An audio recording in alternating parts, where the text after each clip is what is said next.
Salut à tous les amis, j'espère que vous allez bien. C'est le début de semaine, les fêtes approchent, c'est super cool, je vais avoir plein de cadeaux, j'espère. Ok, si jamais on m'entend, faites-moi plein de cadeaux.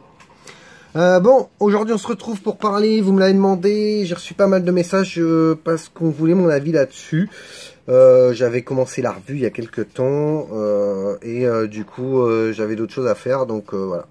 Bref, passons. Aujourd'hui on va parler donc du Zeus de chez Geek Vape. Un petit ato qui a la particularité de ne pas fuir puisque déjà les airflows sont en haut avec un système, un plateau postless avec un système plutôt intéressant. Voilà, on va revenir dessus, je vais vous donner mon avis. On va faire les côtés positifs, les côtés négatifs, on va tout se faire.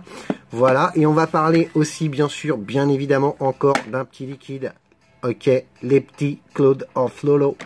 Aujourd'hui, on va parler de la gaufrette pralinée amande que j'ai fait le 14-10 à 2 mg dans une base qui est du 20-80. Ce n'est pas marqué puisque maintenant j'utilise que ça et dosé à 20%. Donc voilà, donc je suis la BMC, ça doit être 7-15-30. Donc je suis carrément au-dessus du steep. Voilà. Ok, allez, on va faire le petit tour de la boîte. Voilà, alors... Hop, on va regarder, bon, comme d'habitude, un petit scratch, ok, Zeus RTA, Geek Vape, ok, voilà, bon, petite boîte plutôt clean, hein, toujours hein, chez Geek Vape, vous savez que moi je suis vraiment un malade, j'adore, puisque je me trimballe toujours avec mon Amit, voilà, on va se mettre là tout de côté, on va regarder un petit peu ce qu'il y a dans la boîte, donc dans la boîte un petit tournevis, bon. Ok, bon, voilà, là on a toutes les sauces, hein, voilà, grand, petit, cruci, boum, boum. Voilà, on a un petit Pyrex de rechange, donc bon, je ne vais pas vous le sortir, c'est un Pyrex, hein. Voilà, un sachet avec, bien sûr, des spares, un petit coil qu'on ne va pas utiliser, que je n'utilise pas, voilà. On va en utiliser un à Nono que j'ai fait tout à l'heure et que j'ai déjà monté sur le plateau.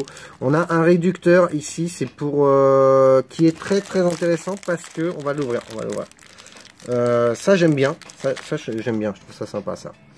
Pourquoi? Parce que du coup, cette petite pièce, elle vient rentrer à l'intérieur. Et du coup, ça n'assure pas une fois qu'elle est rentrée. Boum, on vient mettre un petit drip tip 510. Voilà, ok. Donc ça, je trouve ça très sympa. Maintenant, bon, pour l'enlever, je m'étais jamais posé la question. Pour l'enlever, il faut un drip tip. Voilà. Attendez, je suis en train de le démonter. Je fais tout en même temps, hein. Un petit peu à l'arrache. Voilà. Puisqu'en fait, nous, on va pas utiliser le drip tip en 510. Donc, voilà. Ok. Bon, on va laisser ça de côté. De toute façon, hop.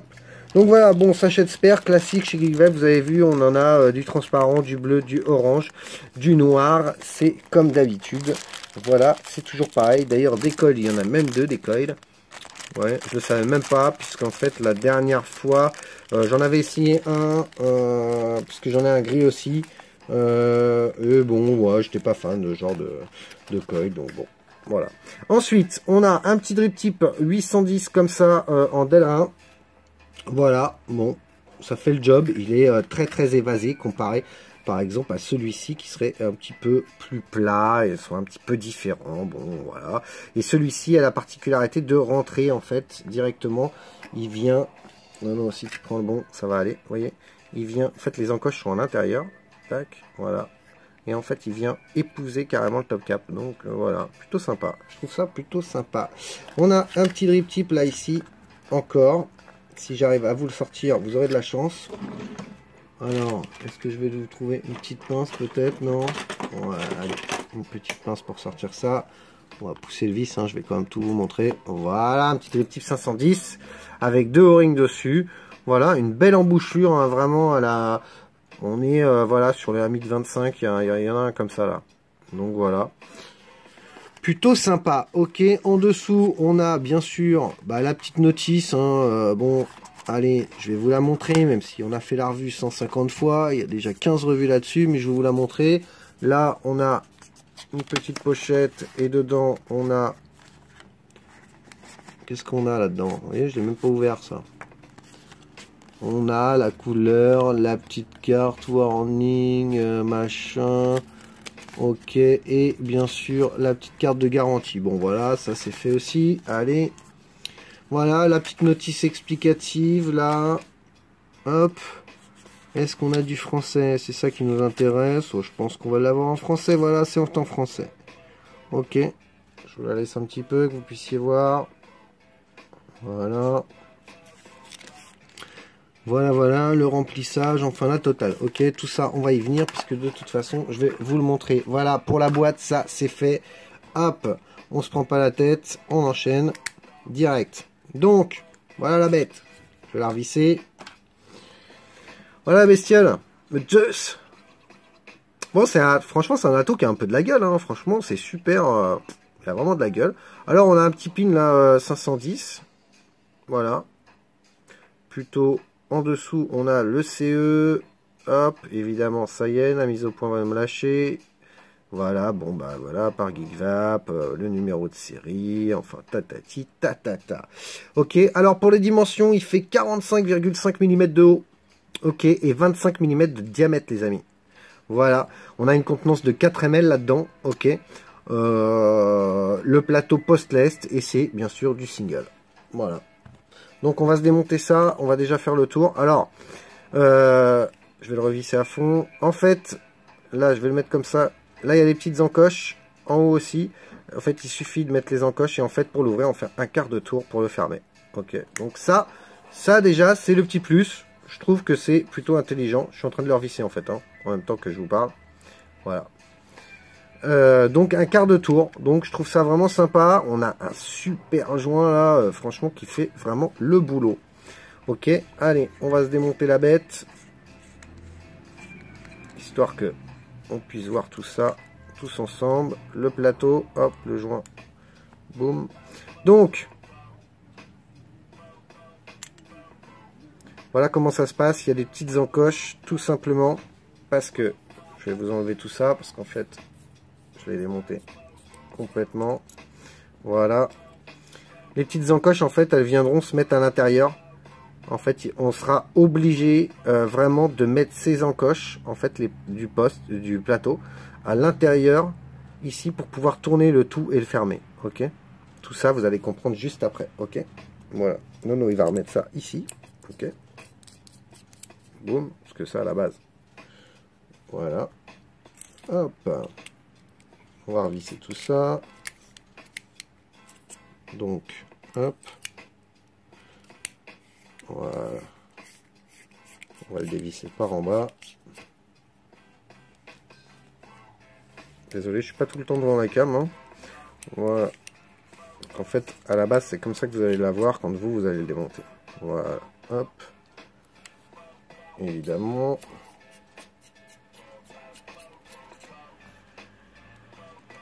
Boum.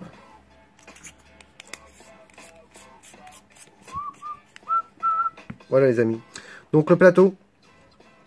Voilà, plateau plutôt particulier comparé à tout ce qu'on a d'habitude. Voilà, vous avez vu, j'ai mis mon petit coil, donc c'est du postless. Il faudra évidemment couper les pattes à la dimension pour que le coil se retrouve approximativement bien au milieu. Moi, je le laisse un petit peu surélevé. Voilà, tout simplement, c'est une question de saveur. Après, chacun fait comme il veut. Voilà, moi, j'aime bien quand c'est monté comme ça. Ok, on va se mettre ça sur le plateau. Mon coil est déjà stabilisé à 0,30 et quelque chose. Hop, je suis à 0,31. Voilà. On va se faire le cotonnage en direct. Je vais essayer de me mettre par exemple comme ceci pour que vous puissiez voir quand même correctement. Voilà. On va prendre un petit bout de coton. Boum. Donc voilà, coton Native Wix comme d'habitude. En ce moment, je suis à fond là-dedans. Je ne lâche pas. Donc le coton, voilà, bah on prend un petit pad de coton, hein, classique. Voilà. Ben, on fait comme d'habitude. Donc je vous ai pas installé le coil parce que bon, il y a d'autres vues, il y en a qui le font. C'était vraiment pour vous donner mon ressenti sur cet atout. D'accord? Voilà. Hop, on aère bien. Voilà, hop. Là, il y a sûrement un peu trop de coton quand même, je me suis un peu emballé. On va en enlever tout de suite, c'est pas la peine. Voilà. Alors là, vous allez voir la facilité de montage, c'est vraiment déconcertant comme atout. Hop, voilà. Donc, quand même, Moi, je viens quand même couper un petit peu, hein. Je vais pas vous laisser tout ça. Entendu. Hop. On va couper à peu près comme ça. Voilà, moi je coupe au niveau du plateau, hein. Un tout petit peu après. Hop. Voilà. Là, on fait comme d'hab. Moi, je le tiens d'un côté, je l'aère un petit peu. Voilà. Alors, j'ai envie de dire avec Stato, bon, il n'y a pas besoin. Tant que votre coton est bien mis à l'intérieur du coil, vous ne ferez pas de dry hit. Si évidemment le coton est trop serré, ben, ça fera comme dans n'importe quel ato, hein. Il y aura des dry hits, les amis. Voilà. Et alors là, c'est carrément, on va prendre du liquide. Vous allez comprendre pourquoi moi je le mets avant. Donc, je vais allumer la table, ça peut peut-être m'aider. C'est tout simplement pour après aller le positionner.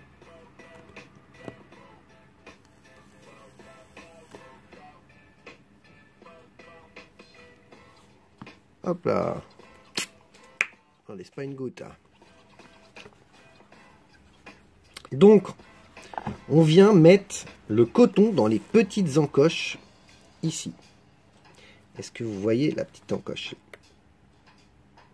Là, ici, on a une petite encoche. En fait, il suffit de venir prendre le coton. Vous venez le mettre là-dedans. Pouf, ça y est. Vous avez vu? C'est fait. C'est vraiment déconcertant comme truc. Hein. Tu le prends, boum. Tu le mets là, terminé. C'est fait. C'est cotonné. Truc de malade. Hein. Donc, les petites encoches que je vous ai parlé tout à l'heure. On vient, hop, on regarde à peu près. De toute façon, vous ne pourrez pas le fermer si vous n'êtes pas dans les encoches. Hop, on le sent, ça s'enclenche, on visse. Et là, bah, du coup, pas de fuite possible, quoi. On va l'enlever de la table. On vérifie, on serre bien. Boum, je vérifie toujours mon pin. Vous voyez. Alors, j'ai remarqué ça. Le pin se dévisse quand on tourne un petit peu. Donc, moi, je viens quand même lui remettre un petit coup de tournevis. Voilà. Donc voilà. Et là, on vient tout simplement remplir son ato par ici. Et c'est parti. Hein.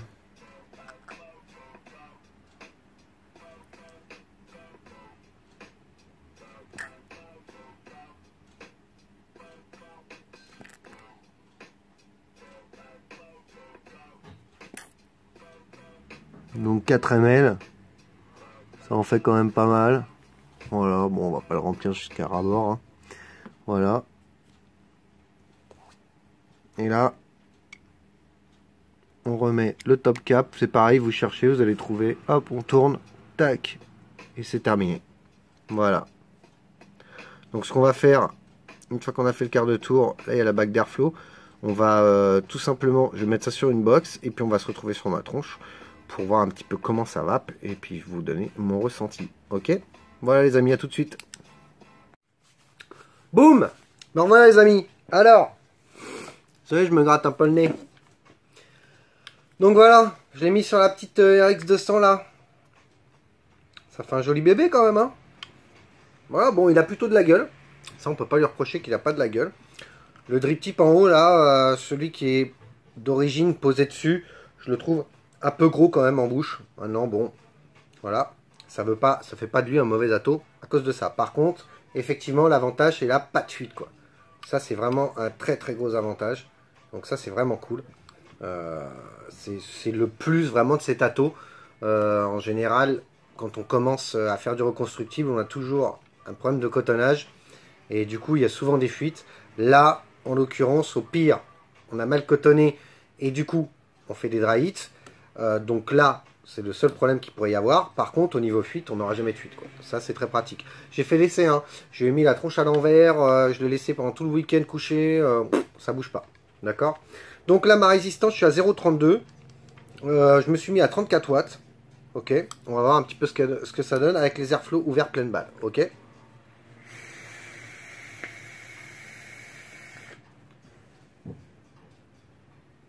Ça va pas. Ça, on peut pas dire que ça va pas. Je vais même monter un peu. On va se mettre à 37, 38 là. 38 watts.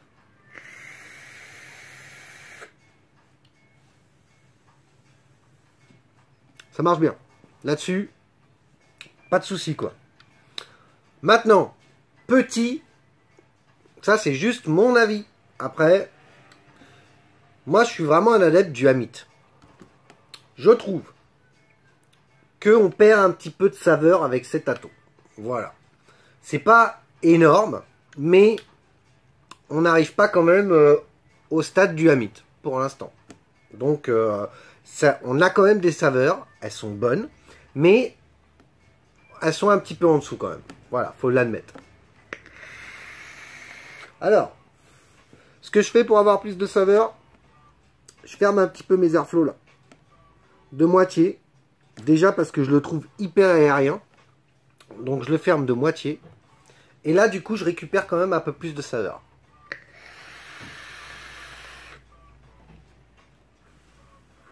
Voilà. Ok.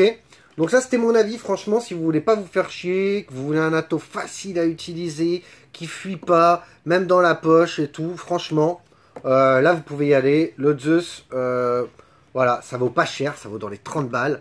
C'est vraiment un superbe achat. C'est cool, facile à vivre.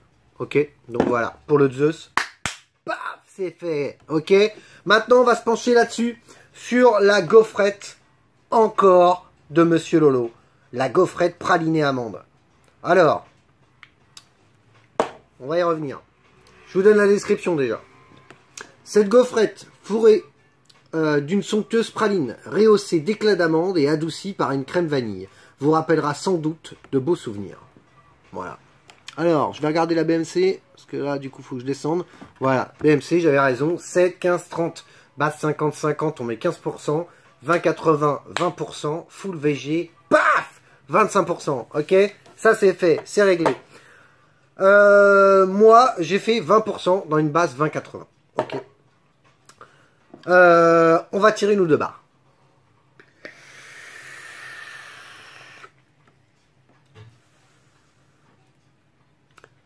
Je l'ai goûté à plusieurs étapes du steep, comme d'habitude. À 7 jours, bof. Je trouve que ça doit pas se vaper à 7 jours. C'est mon avis. Après, vous faites comme vous voulez. À 15 jours, ça commence à arriver. On n'a pas vraiment encore le côté praliné du liquide. Donc, je trouve ça encore dommage de le vaper à 15. À 30 jours, on s'en rapproche vraiment pas mal. On commence à sentir vraiment la praline. Cette petite note d'amande là. Mais le côté bien, la petite crème vanille là, qui vient dessus, franchement, moi je l'ai eu après. Moi, je l'ai fait le 14-10. Donc, il a pratiquement 2 mois. Et là, je peux vous dire que de toute façon, je vais le laisser encore vieillir. Là, on a tout. Voilà. Là, on a vraiment tout ce qui a marqué dans la description. D'accord. On a vraiment tout en bouche. D'abord, on a vraiment ce côté praline là. Ça, c'est vraiment incroyable de mettre ça dans un jus. Je trouve ça énorme.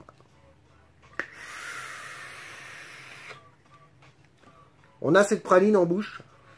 Et quand on commence vraiment à expirer, on a les amandes. C'est incroyable. Et cette crème vanillée qui est posée dessus, c'est tout simplement génial. Ok. Donc, une vraie tuerie.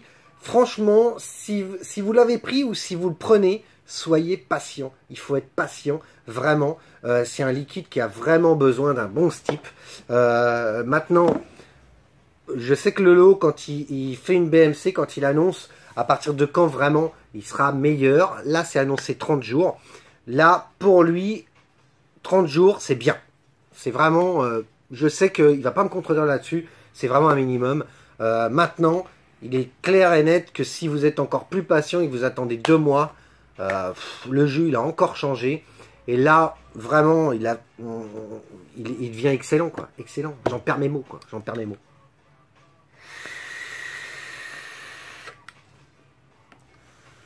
Donc ouais, super bon. Ça, c'est vraiment ma vape. C'est des jus que j'adore. Donc vraiment, chapi chapeau lolo. Voilà les amis. Ok. Donc la petite gaufrette pralinée amande, c'est fait. N'hésitez pas si vous avez des questions. Ok. Vous faites là, c'est le moment où normalement, vous mettez des petits pouces en l'air. Ok. En l'air les pouces. Bon. Que ça soit bien clair. Si vous avez aimé la vidéo, les pouces c'est en l'air. Si t'as pas aimé, bah tu fais comme d'hab. Hein. Allez hop. Tu tu peux en mettre 2, on s'emmerde pas. Et puis voilà, ok. Bientôt 950 abonnés, je crois, c'est cool. Merci à tous. Même ceux qui mettent les petits pouces vers le bas. Hein. Ouais, ça me dérange pas. Donc voilà, ok. J'espère que cette revue vous a plu. Vous vouliez mon retour, voilà, je vous l'ai donné. Un très bon Atos, ce Zeus. Voilà, très pratique, simple à coiler, simple à cotonner. Voilà, pas de fuite, donc génial. On perd un peu en saveur comparé à un Hamid. Je fais la comparaison avec le Hamid. J'utilise beaucoup le Hamid 22 et 25. On perd un petit peu en saveur, mais ça en fait un très très bon Atos. Ok, donc voilà les amis, sur ce, une petite barre. Je vous souhaite à tous une bonne journée, une très bonne vape, et je vous dis à très bientôt pour une prochaine revue. Ok, allez, ciao ciao les amis.